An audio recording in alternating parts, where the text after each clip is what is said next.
Então o versículo 26 diz: se alguém vem a mim e ama o seu pai, sua mãe, sua mulher, os seus filhos, seus irmãos e irmãs, e até a sua própria vida mais do que a mim, não pode ser meu discípulo.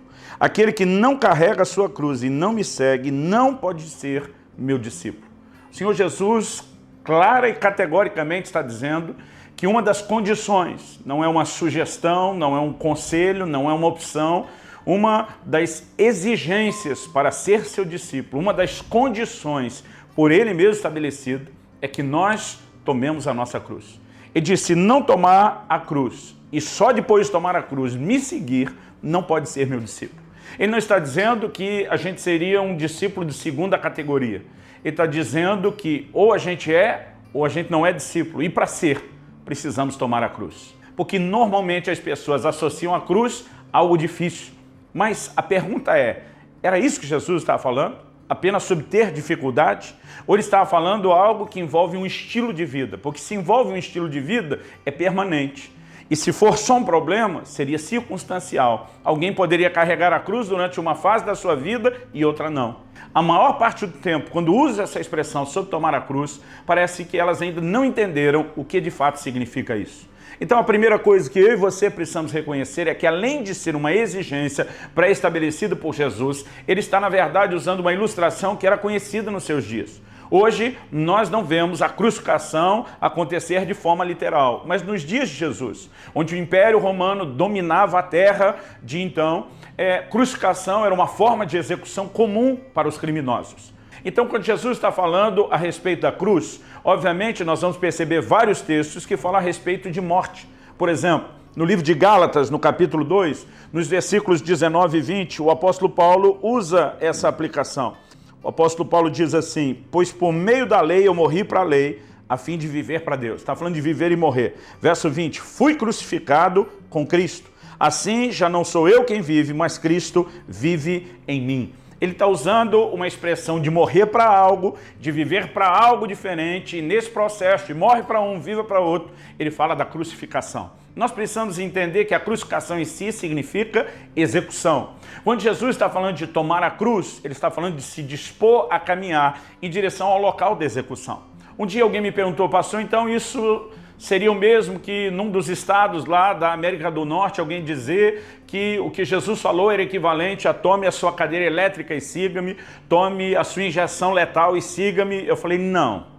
Se aproxima, mas não é bem isso. Porque tomar a cruz não fala apenas da execução, mas fala de uma confissão e de uma admissão pública de que a pessoa era sentenciada à morte.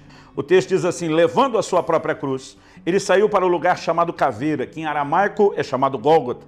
Ali o crucificaram e com ele dois outros, um de cada lado de Jesus. O que a palavra de Deus está nos informando aqui? Que obrigaram Jesus, e quem obrigou? Não só as autoridades dos judeus, mas aqueles que tinham autoridade para conduzir a execução, que eram os romanos. A Bíblia fala desses guardas romanos ao lado de Jesus até o momento final na cruz. O obrigaram a carregar a cruz. Então, quando Jesus sai do lugar onde ele foi sentenciado à morte até o Gólgota, o lugar onde ele foi executado, havia uma caminhada pública, onde a própria pessoa, ao carregar a sua cruz, estava admitindo para todos os espectadores: eu fui sentenciado à morte, eu sou alguém condenado à morte, estou indo morrer nesse exato momento. Quando Jesus fala a respeito de tomar a cruz, ele está falando não só de uma decisão que nós tomamos, mas de um estilo de vida que nós admitimos, de morrer para nós mesmos, e que não é algo que nós mantemos em segredo. Na verdade, nós tornamos essa decisão pública. Nós começamos a viver de tal forma que todo mundo saiba que nós nos dispusemos a morrer para nós mesmos.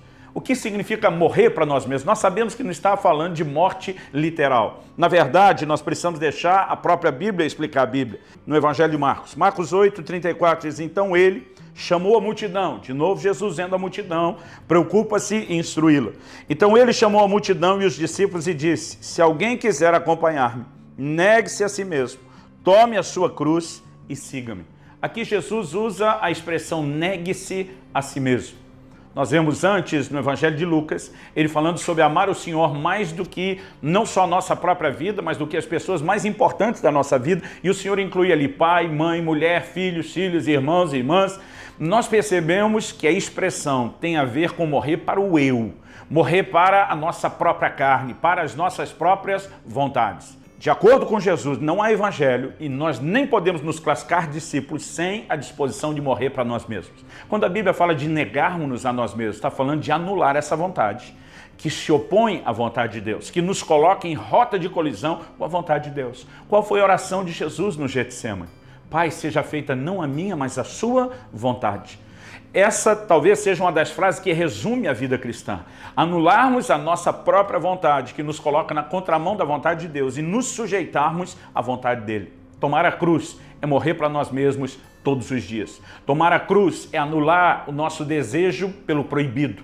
Tomar a cruz é trilhar o domínio próprio em obediência à palavra de Deus e dizer não à nossa carne e à inclinação da nossa carne ao que quer que seja que nos coloque na contramão daquilo que Deus espera de nós. Que Jesus não veio só consertar a desobediência inicial do homem e a consequência do pecado por ela trazido para nos colocar num lugar onde a gente pudesse voltar a contrariar a vontade de Deus. Não. O Evangelho significa aceitar o perdão, a possibilidade de recomeço, e o recomeço é voltar a fazer como deveríamos ter feito desde o início, é sujeitarmos-nos à vontade de Deus. Então, se você quer ser um discípulo de Jesus, não tem negócio.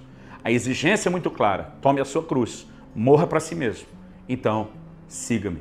Não há dois tipos de discípulo, o que toma e o que não toma a cruz. Porque às vezes nós pensamos isso, o crente bom e o mais ou menos, o normal. Aquele muito especial, o normal não. Só tem o que toma a cruz e o que não toma não é discípulo. Que o Senhor nos dê graça para entender e praticar aquilo que Ele espera de nós.